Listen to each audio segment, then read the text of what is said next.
My father humiliated my daughter, so I ended him, not how you think. Before we begin the story, take a moment to support us by liking, sharing, and subscribing. Your support means the world to our channel and helps us spread more shocking true stories to light. Now, let's get started. I always knew my father was selfish. But this was something else entirely. Amanda had been counting down the days to her 10th birthday. Her excitement bubbling over for weeks. She had a list of things she dreamed of, maybe a shiny new bike, some art supplies, or even a dollhouse. Emily and I had planned everything down to the last detail: balloons, streamers, a beautiful cake, and a house full of family and friends. And then my parents arrived. Late, of course. My father strolled in with his usual air of self-importance, my mother trailing a few steps behind. He wasn't carrying a gift bag, no neatly wrapped box, nothing that resembled a present. Instead, he held a rough, slightly broken branch in his hand. A stick. Amanda frowned, confused. "What's that?" My father extended it toward her. "Your birthday present," he announced with a smug grin. Silence. For a brief moment, the entire room stood still. Then, a few uncomfortable chuckles rippled through the guests. My sister Laura and her husband exchanged amused glances. My mother let out a forced little laugh. Amanda hesitated before reaching for it, holding the stick gingerly, like it might bite her. I don't understand." My father clapped his hands together, his grin widening. "Expensive presents are only for other grandchildren."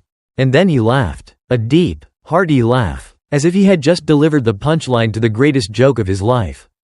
Laura giggled, her husband smirked, even some of our guests, the ones who didn't quite grasp what was happening, chuckled along politely. But Amanda? Her face fell. She turned to me and Emily, her voice small, uncertain. "Why is Grandpa saying that?"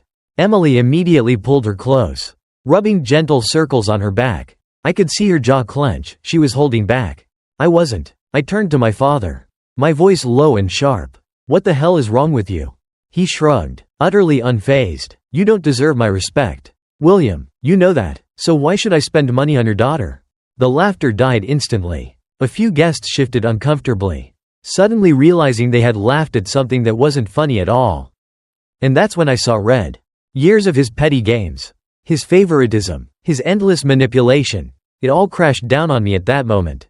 But instead of exploding, I did something else. I smiled. Then, I stood up, crossed the room, and did something that made my father's face finally fall. For the first time that night, he wasn't grinning anymore, a silence that spoke volumes. I picked up a knife. For a second, the room held its breath. Not in a violent way. I wasn't about to do anything reckless. But in a way that made it clear something was about to happen. A shift, a moment no one would forget. I turned to Amanda's cake, the one she had been so excited about, and carefully cut 2 perfect slices. One for her, one for Emily. Then, I lifted my head and looked my father dead in the eyes. "You are no longer welcome here."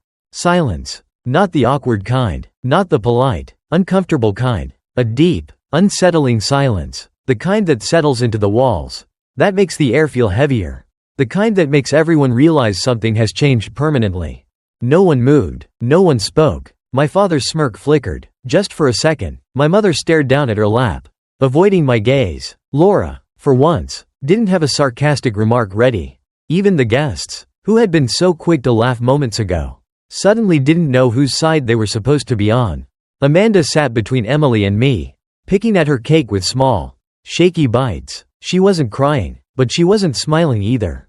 And that, more than anything, broke me. Finally, my father leaned back, scoffing like I was the ridiculous one. "Are you serious, William? Over a joke?" I kept my voice calm. "Steady. You humiliated my daughter on her birthday. In front of everyone. That wasn't a joke." He rolled his eyes. "Oh, please, she's 10. She'll forget about it in a week." Amanda looked up. "No, I won't." For the first time, something in my father's expression wavered. Just for a second, a flicker of doubt, but then, just as quickly, it was gone. He let out a bitter laugh and shook his head. "Jesus, this family has gone soft." That was it, the last straw. I stood up. "Get out." He snorted. "You're kicking me out? Your own father? Because I didn't spend money on your brat?" Emily stood too. Her voice was firm, unwavering. "Yes, leave, now." The tension in the room was unbearable. My mother finally raised her head, her lips pressed together, looking between us. It seemed like she wanted to say something, But she didn't. Laura scoffed. Oh, come on. Dad was just. I cut her off. Just what? Just being cruel? Just making sure Amanda knows she doesn't matter to him?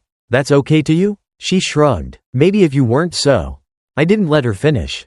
You know what? Let's stop pretending. Let's just be honest for once. I turned to my father. You never respected me, and that's fine. You've always favored Laura and her kids. Fine, but I will not let Amanda grow up feeling like she is less than them. That stops today. My father shook his head and pushed his chair back. Unbelievable. The victim complex on you. I took a step closer. My voice was cold, controlled. Victim complex? You walked into my daughter's birthday party and handed her a broken stick while laughing about how only Laura's kids get real gifts. That's not a joke. That's you being a bitter, selfish old man. And for the first time, he had no comeback. He just stood there, jaw tight, fists clenched. I turned to my mother. And you? Are you just going to sit there and let him do this? She hesitated. Then, in a voice quieter than I expected, she said, I didn't know he was going to do that. The room shifted again. My father's head snapped toward her, his eyes narrowing. Excuse me? She cleared her throat and straightened in her seat. I knew you favored Laura's children, but I didn't know it would go this far. For the first time in his life, my father looked genuinely caught off guard. Oh, don't start, he muttered. But she wasn't finished. William's right, she said, her voice firmer now. It wasn't a joke. It was cruel. Laura's mouth dropped open. Mom? She sighed, slow and tired. Then she looked at my father. We should go. My father let out a hollow laugh. You're actually on his side? She didn't say yes, but she didn't say no either. Instead, she reached for her purse, avoiding his gaze. For the first time in my life, I saw my father speechless. And that was only the beginning. The moment everything changed, I didn't give my father time to argue. Both of you, get out, now. My mother didn't resist. She hesitated for only a moment, then stood, casting Amanda one last glance, something almost apologetic in her eyes, before heading for the door. But my father? He lingered. He looked around the room, scanning the faces of our guests, as if waiting for someone to come to his defense, waiting for Laura, for my mother, for anyone to stand up and tell him he was right. No one did. His face twisted in disgust. You're a joke, William, he spat. A weak little. Out, I said again. My voice was calm, cold. He let out a dry, humorless laugh, shaking his head. Fine, but don't come crawling back when you realize you can't cut me out of your life. I opened the door for him without another word. My mother stepped out first. He followed, but just before crossing the threshold, he turned to Laura. Are you coming? Laura hesitated. She looked at me, at Emily, at Amanda, who was still clutching the stupid stick like she didn't know what to do with it. For a brief second, I thought she might stay. Then she sighed, got up, and grabbed her husband's arm. Yeah, I'm coming. Of course she was. The door shut behind them. For a few seconds, no one moved. The guests were frozen, waiting for some kind of cue as to what to do next. But there was nothing to say, nothing to do. And then, Amanda broke down. She buried her face into Emily's stomach, her small body shaking with quiet sobs. Emily knelt, whispering softly, rubbing her back. I crouched beside them, placing a hand on Amanda's shoulder. Honey, I said gently, it's okay. She lifted her head, her face streaked with tears. Why does Grandpa hate me? Emily closed her eyes, inhaling deeply. I clenched my fists, forcing my voice to stay steady. He doesn't hate you, I said carefully. He just doesn't know how to be a good person. She sniffled, but he's nice to Laura's kids. I swallowed the lump in my throat. I know, sweetheart, and it's not fair. But listen to me, we love you.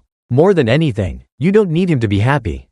She wiped her nose on her sleeve, her voice still wobbly. But my party is ruined. That part hurt the most. Because she was right. The air in the room was heavy. No one was laughing. No one was celebrating. Guests shuffled awkwardly, murmuring quick excuses to leave. The birthday party that was supposed to be perfect had turned into a disaster. Emily and I did our best to salvage it, to lighten the mood, but the damage was already done.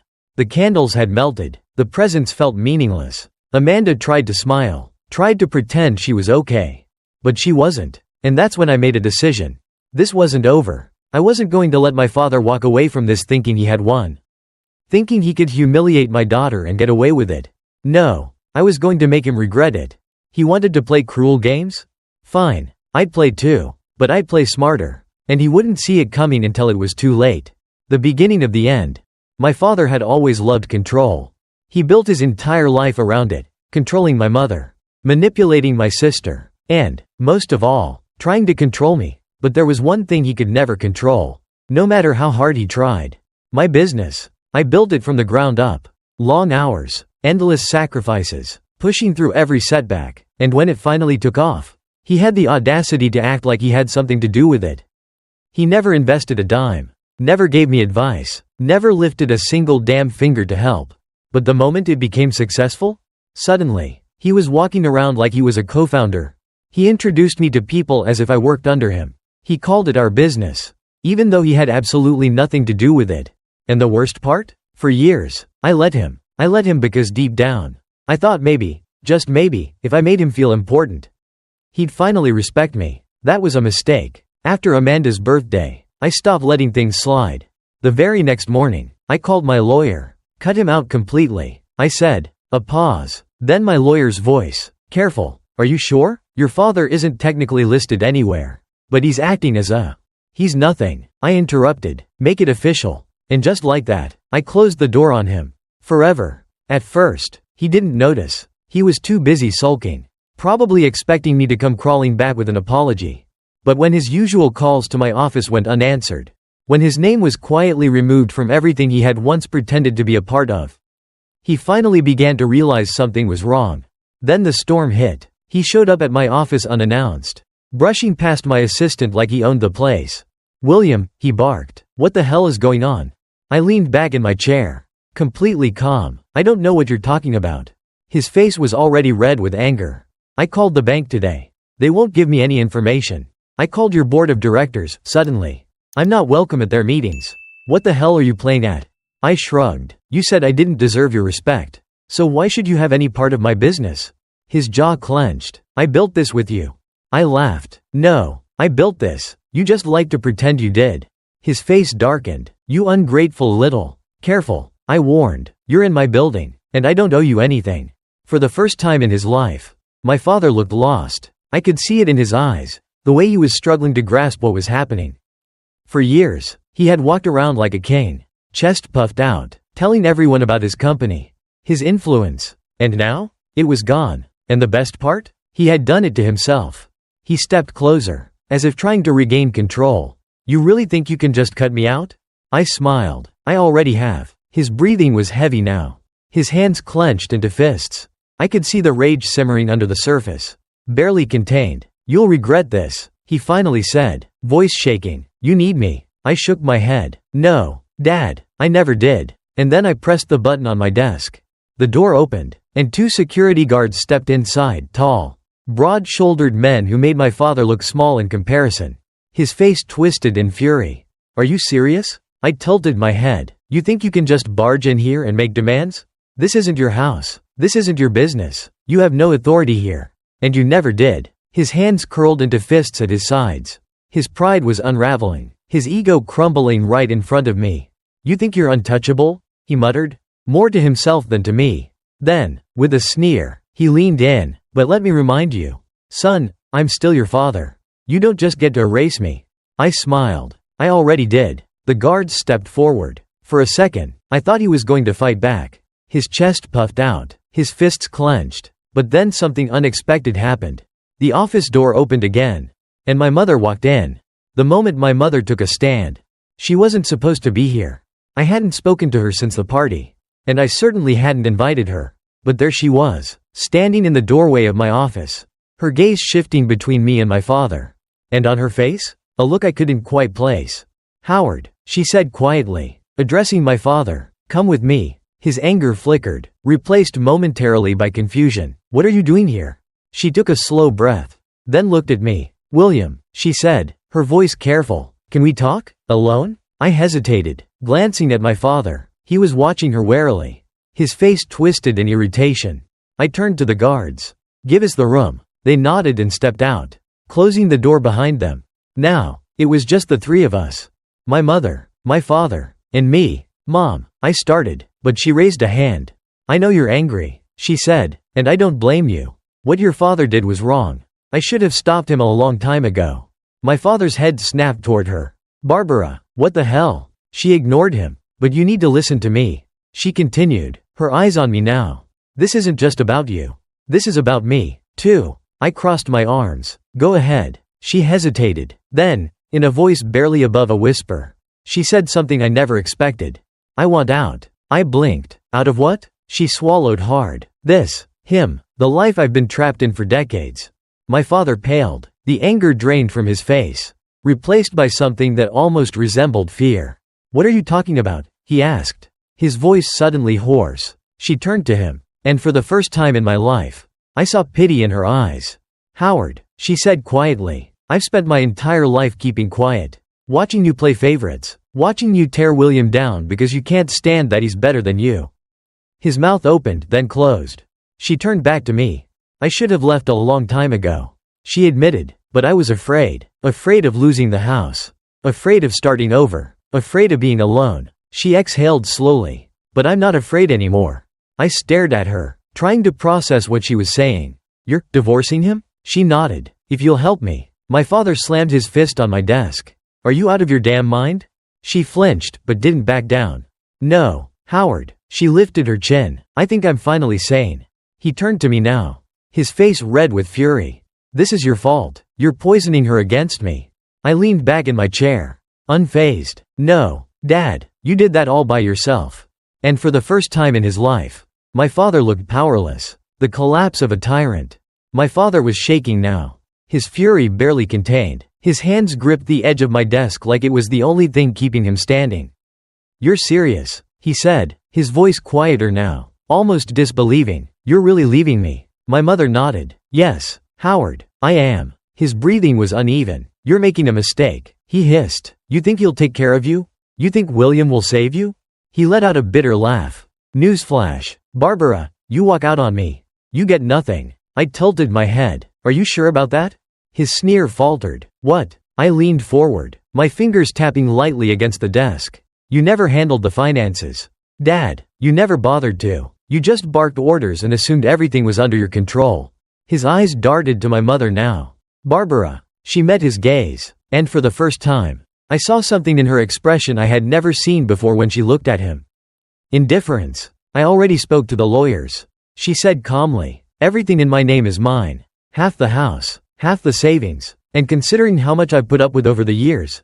She straightened. "I'm going after more." My father's mouth opened, but no sound came out. I smiled. "Oh, and since you loved pretending my business was our business, I had my legal team do some digging."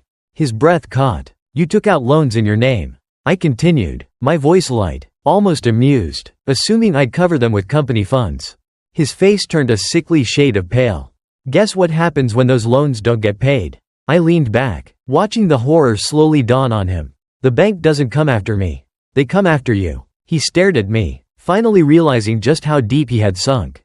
"You're lying," he muttered. I smirked. "Find out for yourself." He turned to my mother now, desperation creeping into his voice. "Barbara, you can't do this to me." She looked at him, and for the first time, there was no hesitation, no fear, no doubt. "You did this to yourself, Howard." He stumbled back a step, gripping the desk as if he needed it to stay upright. His mouth twisted, his fists clenched, his whole body trembled with rage.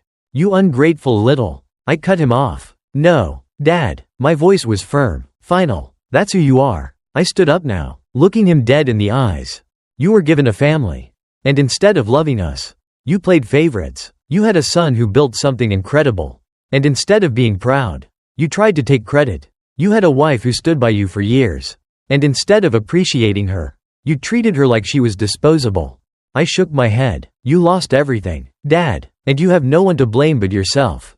The room fell silent. For the first time, my father had nothing to say. No insults, no manipulations, no way to twist the situation in his favor. He had well and truly lost. A sharp chime from my phone broke the silence. I glanced at the screen. A text from Emily. "Amanda's feeling better. We took her out for ice cream. She's smiling again." I exhaled, the tension leaving my body. That was all that mattered. Amanda was happy, safe, untouched by my father's poison. I looked back at him one last time. "You should go." He stared at me, his expression unreadable. Maybe it was regret. Maybe it was hatred. Maybe it was just the weight of realizing he had finally run out of people to manipulate. Then, without another word, he turned and walked out. My mother lingered a moment longer, looking at me with something almost like gratitude. "Thank you," she said softly. "For what?" I asked. "For reminding me that I still have a choice." And then she left, too. Just like that, my father was out of my life. The aftermath and a new beginning. The door clicked shut behind them. And just like that, he was gone. For the first time in my life, I felt it. Relief. Not the temporary kind. Not the shallow, fleeting sense of winning an argument. Something deeper. Something final. I sank back into my chair, exhaling slowly. It was over. No more manipulation. No more belittling. No more walking on eggshells, waiting for the next cruel remark. The next subtle insult disguised as a joke. The weight of years, the resentment, the frustration, the helplessness I had carried for so long, lifted. And yet, even as I sat there, victorious, one thought gnawed at the edges of my mind. Would he ever change? Would he ever sit alone in some dimly lit house, staring at the walls, and wonder if maybe, just maybe, he was the reason he lost everything? I doubted it. People like my father didn't change. They didn't reflect, didn't learn. They blamed, they lashed out, they rewrote history to make themselves the victim. And I was done trying to fix him. I turned my attention back to my phone, reading Emily's text again. "Amanda's feeling better. We took her out for ice cream. She's smiling again." That was all that mattered. Her smile. Not my father's approval. Not his presence in my life. I had wasted too many years chasing after something he would never give me. Respect. Now, I was done chasing. A new chapter. That night, I got home just as Emily and Amanda walked in, still carrying the last bites of their ice cream cones. Amanda ran up to me, arms outstretched. "Daddy," she squealed, wrapping her arms around my waist. I scooped her up, pressing a kiss to her forehead. "Hey, birthday girl." She pulled back, her little brows furrowing. "Is Grandpa really never coming back?" Emily shot me a glance. I chose my words carefully. "Not unless you want him to." Amanda tilted her head, thinking, "So I get to decide?" I nodded. "You always get to decide who gets to be in your life. Sweetheart, no one, not even family, gets to treat you badly and still expect to stay." She seemed to mull it over for a moment, then gave a small, firm nod. "I don't want him to come back." I felt a lump rise in my throat. It wasn't sadness. It was pride. Because at 10 years old, my daughter had already learned a lesson I had spent decades struggling to accept. That love, real love, wasn't owed, it was earned. And my father? He had never earned it. Epilogue. A legacy of strength, not pain. In the weeks that followed, my father tried. He called. He left messages, some angry, some guilt-ridden, some downright pathetic. I ignored them all. Laura, of course, took his side. "You're being dramatic, Will," she scoffed over the phone one evening. "You can't just erase Dad from your life over one mistake." One mistake? I laughed bitterly. This wasn't one mistake, Laura. It was years of them. She groaned. "You always take things so personally." "No," I said, voice steady. "I just finally realized that I don't have to." And that was the last time I answered her calls. My mother, on the other hand, she thrived. She filed for divorce. She got more than her fair share in court. She found a little house by the beach, nothing grand, but hers. For the first time in her life, she was free. And as for Amanda, she never mentioned my father again. Not once. She didn't cry about it. Didn't bring up the birthday disaster. She simply moved on. Because when you're surrounded by love, by people who lift you up instead of tearing you down, you don't spend time mourning the ones who never deserved a place in your heart to begin with. And as I watched my daughter grow, as I saw her laugh, play, chase her dreams without the shadow of my father looming over her, I knew I had done the right thing. Breaking the cycle, choosing love over obligation, proving to Amanda, to Emily, to myself, that we were better off without him. And we always would be. If you enjoyed this story, don't forget to hit that like button, share this video with your friends, and subscribe for more real-life family dramas. Let me know in the comments what you think about today's story. Was it fair or totally messed up? See you in the next one.